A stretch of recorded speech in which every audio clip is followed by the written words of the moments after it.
everyone, welcome to another episode of Bella TV. I'm your host, Vanessa Coppes, editor-in-chief of Bella Magazine. I'm joined today by Bella Medical Advisory Board member, Dr. Julie Davelman, who's going to shed some light for us about what is currently going on in our world. It feels like every time we speak, there's some major crisis. I know that as you walked in, we were like, this feels all surreal. I do want to start by the conversation by letting everyone know, number one, where you're from and where you were born so that they can really see the connection to this very important conversation that we're having today.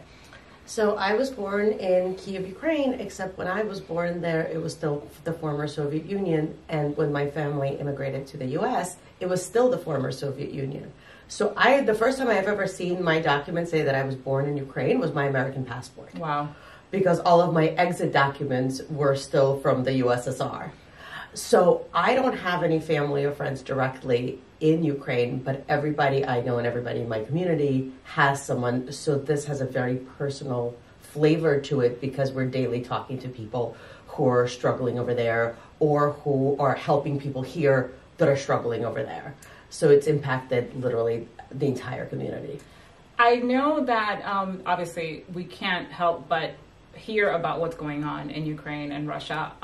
But, from a Bella perspective, I wanted to address this conversation not only with a professional, but as you just mentioned, this really personal connection to how this is kind of all, there are literally no words. I was watching the news just last night and I'm trying to not even get emotional because all I keep thinking about is an 18-month-old baby that was killed due to the shrapnel that was from an explosion.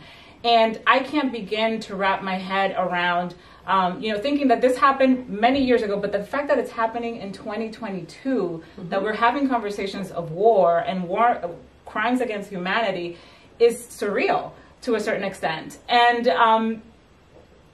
having these conversations on the daily with my children, it's trying to break it down for them, trying to get them to understand. So that's where you're going to talk to us a little bit about how to kind of unpack this in a way that is digestible in a sense. And we all want to do something, but we don't know what to do or where to begin. You mentioned something that is really struck with me because I feel like we've been in the state of a pandemic for, 2.5 years. Yeah.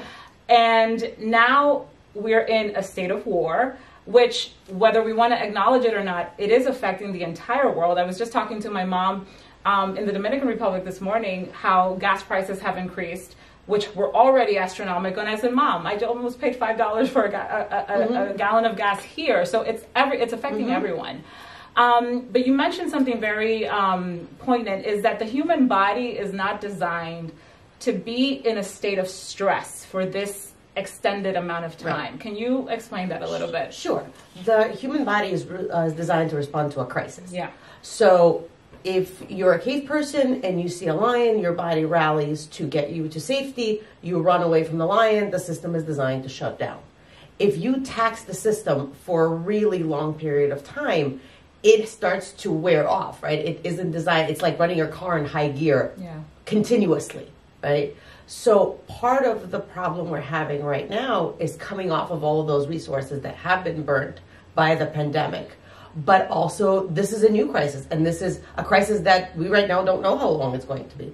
And even if war is over tomorrow, then the struggles of the people there won't end for a very long time, and aid and help and support is still going to be necessary for a very long period of time. So now we've just entered a whole new crisis that we now have to be equipped to deal with. Yeah. So it's important to recognize that if you're having a stress response or if you're having some more anxiety than you normally have, be aware of that. Be kind to yourself. Do a lot of self-care. Focus on the things you can focus on, things you can control, right? Instead of constantly watching the news and obsessing, right? Yeah. Make sure your routine's in place. Make sure you're eating and sleeping. You're not going to be of any help to anybody if you're completely distraught and aren't around to be of any use. Yeah. I feel like, you mentioned the news, and obviously the news is on, quite frankly, the one, resource where we can access information to get information or a sense of what is really happening, in the world right now. But then I have to face my kids, and I have to break it down for them. They're coming home from school, asking questions. What are a few things that we can do to help them understand what's going on right now, especially with someone who may have connections directly to Ukraine or Russia?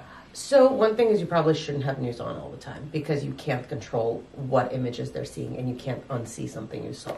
Yeah. If you have very young kids, I'd say, elementary school age, then the way I've been encouraging people to talk about it is, think about you and your friend disagreeing about something, and you get into an argument, and you do some things to each other that may not be the nicest thing you do.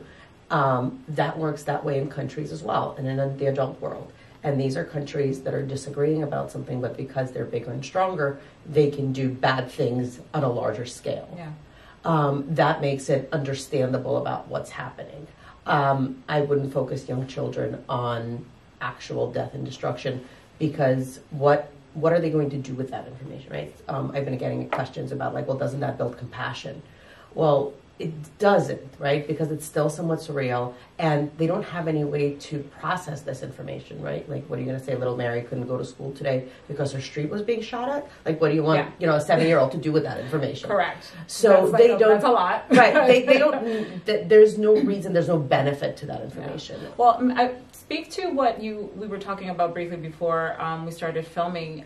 You said that a child, when they see a building on the news, filmed from 3 different perspectives. They're not sees 3 different buildings. Sees 3 different buildings, not the same building being right, because they don't necessarily understand that that's a news tactic, and that what they're looking at is perspective. Yeah. The same thing they don't understand is if a reel is on repeat, that what they're watching is the same thing, not necessarily. They think they're seeing multiple things happening. The other thing is to focus children on the fact that the news shows only what the news wants to show. So it will show the most dramatic and the biggest things, not necessarily what is happening everywhere and all the time. So helping them understand that. It's also important to focus children on the rescuers. So if you're watching the news, instead of just saying, look, wow, there's a building that just exploded, say, look at those firemen putting out the fire. Yeah. Look at those medics helping the people, so that you can focus them on what is being done. And if they're feeling helpless, what they can do, rather than only focusing on the destruction. Yeah. It's horrific no matter which way you try to explain it, unpack it, disclose, it's just very horrific. What can someone like myself, my colleagues, my friends do to anyone? I know that I felt a little apprehensive about, because I didn't know, with you specific, what do I even say? Right. How do I even start this conversation? But I genuinely want to do something. Right. So where do I start? So I think the first part is to recognize that the Russian-speaking community is very diverse, right? And this is kind of easier for you to understand, because not everyone who speaks Spanish is from the same place. Correct. But the assumption is that they are, yes, right? And that the culture is similar, and then they share. So the Russian-speaking community in the States is from the 15 former Soviet republics, which means that they differ widely in culture and experience. Not everyone's from Ukraine, and not everyone's from Russia. But the war is the war for everybody. Correct. And people here who might have been born in Russia are in no way more responsible for this war than people who were born in Ukraine or really anywhere else in the world, right? So there's a lot of animosity right now towards the Russian community, what's identified as the Russian community. And for all you know, you're saying that to a Ukrainian. Yeah. Right? Yeah. Because we all kind of look the same. Okay. So one thing is to say, don't burden people with questions necessarily, but just open the conversation. I've been encouraging people to say things like, I've been thinking about you. I don't know how personally the war has affected you, but just if you need anything, please let me know. I'm here to help. And then people can take you up or not take you up on the offer as much as they need. So the only thing I would caution you is, if you put that offer forward, make sure you're ready to carry it out.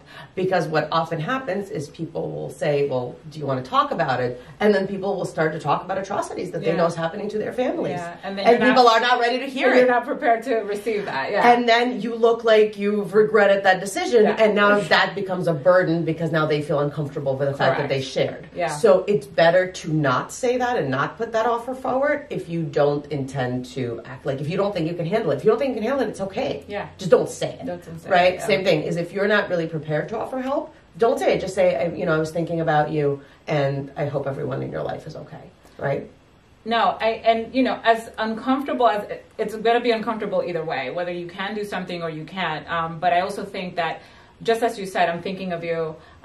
You know, whatever you may be going through, I'm here. And honestly, this is kind of like a moment where we have to step up and really be there for each other, because hello, obviously what's happening is out of our immediate control, but we can do things absolutely to, in a way, just, I guess, empathetic, show compassion. So but also there's Yeah. practical things that can be done. There's a lot of humanitarian aid that's being collected right now in legitimate organizations. There's some grassroots organizations that are literally have an Amazon list running that's being updated by people in Ukraine with the supplies they need, and it's being shipped by plane several times a week. That's getting on the ground. There's efforts for money for various parts. There's humanitarian aid. There's supporting of the fighting. There's everything needs support, right? People are running, you know, people that you know personally. Some people are donating money directly for food, but if there's no food to be bought, money isn't going to help them, right? So it's really making sure you're donating to legitimate organizations. I have a list if it's needed. Well, and that list we'll make sure that we share in the post when we share this segment. But you mentioned something about the fighting, you know, supporting the fighting itself. And I can't help but relay. I was watching the news, of course, and the Ukrainian president was on, and he said something and I'm obviously paraphrasing, where he mentioned, you know, for Americans who may be watching me right now in the fight in Ukraine, who identify with freedom as we have as a country for so long, understand that this is what we're fighting for. Mm-hmm. And with every breath, with every cell in our body, this is what we will continue to fight for. I just, you know, it's still, even to have this conversation like out loud, because you obviously have these conversations in your head, but the fact that you're talking about countries at war at this moment is a little surreal, and just didn't think that coming out of a pandemic, this is what we would step into. Right. But I appreciate so much the fact that we're having this conversation. If anyone wants to reach out to you for more resources, like I said, we're going to share where people can help and donate right now, but where can they connect with you? Someone who's living and breathing directly to the connection there. So they can contact me on our website, Abrams Psychological Services, and just look for my name, or they can email me directly at juliedavelman@gmail.com if they have specific skills that they think would be helpful, or if there's resources they'd like to know how to donate, or just have questions about like how to approach the situation or how to get through this. I will gladly answer any questions that come my way. I'm so grateful for you always, especially at this time. I mean, this is difficult for everyone, but I'm so happy that we're able to have this conversation. Thank you for bringing attention to this. Thank you, Julie.